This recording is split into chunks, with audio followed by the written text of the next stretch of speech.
The question of the evening is, what makes something relevant? What makes the things they carried relevant, specifically when compared to other pieces read in class? The best place to start out is look at the definition of relevant. Relevant, adjective, closely connected or appropriate to what is being done or considered, appropriate to the current time, period, or circumstances of contemporary interest. In other words, the easier it is to connect a piece of current times, the more relevant it is. For example, if you are a high schooler, it would be considered relevant to read a book about high school. An example of something irrelevant would be reading a statistics book in English class. That would be irrelevant to the subject matter. What makes the things they carried relevant is it is about war. And as much as we would like to stop war, there's no sign of humanity not going to war.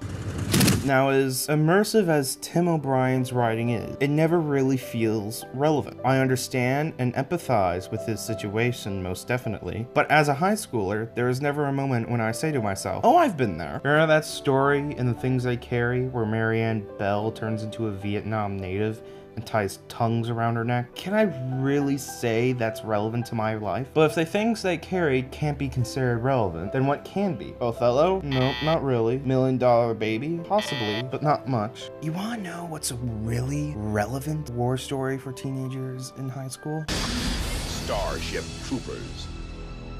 Starship Troopers was a Paul Verhoeven-directed, underrated satirical masterpiece about science fiction fascist society sending out soldiers to fight bugs. And the scary thing about it is, for a movie with a fascist world, it mirrors the real world a lot. Don't get me wrong, the things they carried still has some great insight into war, but it's specifically the Vietnam War. And there are specific parts of the Vietnam War that are only the Vietnam War. Most people who go into the war currently don't have to be drafted like the men in the things they carried. Most people now volunteer. As a teenager, I related to Starship Troopers unbelievably. Service guarantees citizenship.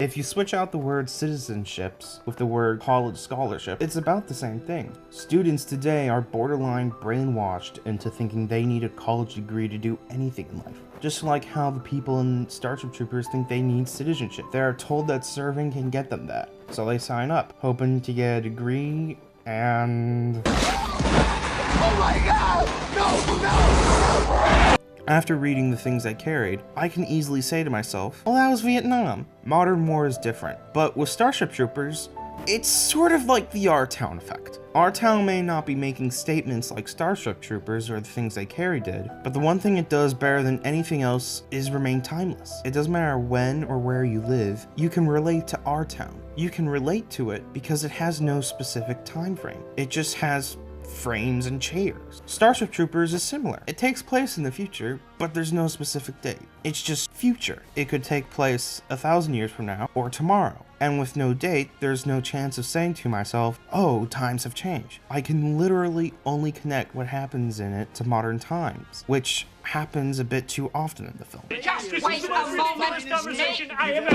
The Things They Carried uncannily recreated the environment of Vietnam with just words on a paper. But in terms of what is most relevant, you'll never find a war story more relevant than Starship Troopers.